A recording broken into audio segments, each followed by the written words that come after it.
എന്തുകൊണ്ടാണ് നൽകിയത്? എന്താണ് അതിൻ്റെ കാരണം? നമുക്കറിയാം, സൂറത്തിന്റെ വിഷയം റിസാലത്താണ്, ദഅവത്താണ്. നബി സല്ലല്ലാഹു അലൈഹി വസല്ലമയുടെ റിസാലത്ത് അതിനെ പ്രതിരോധിക്കുന്ന സൂറത്താണ്. അപ്പോൾ അമ്പിയാക്കൾക്ക്, മുർസലീങ്ങൾക്ക്, അതുപോലെ അവരെ പിന്തുടരുന്ന അല്ലാഹുവിന്റെ മാർഗ്ഗത്തിലേക്ക് ക്ഷണിക്കുന്ന ആളുകൾക്ക് ഏറ്റവും ആവശ്യമുള്ള കാര്യമാണ് സബർ എന്ന് പറയുന്നത്. അതൊരു കാരണം.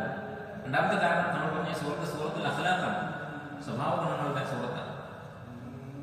സ്വഭാവ ഗുണങ്ങൾ ഏറ്റവും പ്രധാനപ്പെട്ട ഗുണമാണ് സബർ എന്ന് പറയുന്നത്. മാത്രമല്ല, എല്ലാ സ്വഭാവങ്ങളുടെയും അടിസ്ഥാനമാണ് സബർ. സബറുള്ളവർക്ക് മറ്റെല്ലാ സ്വഭാവങ്ങളും ഉണ്ടാകും.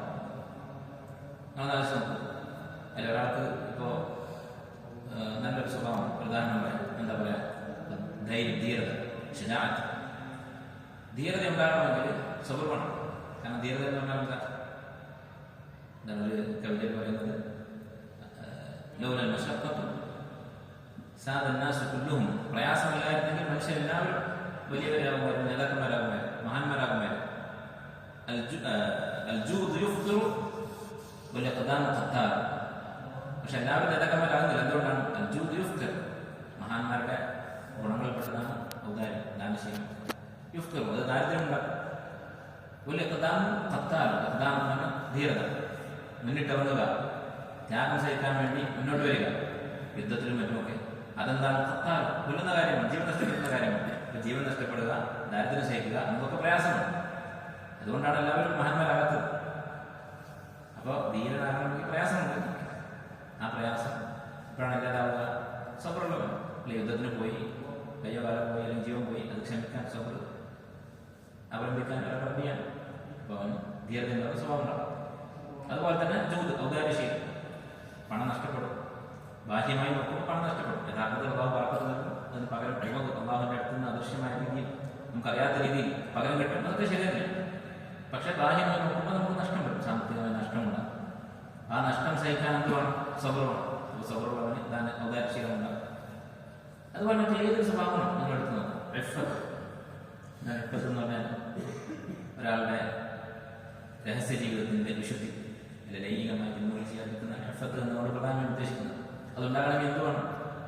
ഹറാം ചെയ്യാനുള്ള ആഗ്രഹം ഉണ്ടാകുമ്പോൾ സബർ വേണം, സ്വയം നിയന്ത്രിക്കണം. അപ്പം എല്ലാ സ്വഭാവത്തിൻ്റെയും അടിസ്ഥാനമാണ് സബർ എന്ന് പറയുന്നത്. ചില അറബി കവികൾ പറഞ്ഞതാണ്, ബിഹിൽമിൻ വബദ്ലിൻ സാദ ഫീ ഖൗമിഹിൽ ഫത. ബിഹിൽമിൻ വബദ്ലിൻ, ഹിൽം എന്ന് പറഞ്ഞാൽ ക്ഷമ, സബർ തന്നെ. ബിഹിൽമിൻ വബദ്ലിൻ, ക്ഷമ കൊണ്ടും, ബദൽ എന്ന് പറഞ്ഞാൽ ചെലവഴിക്കുക.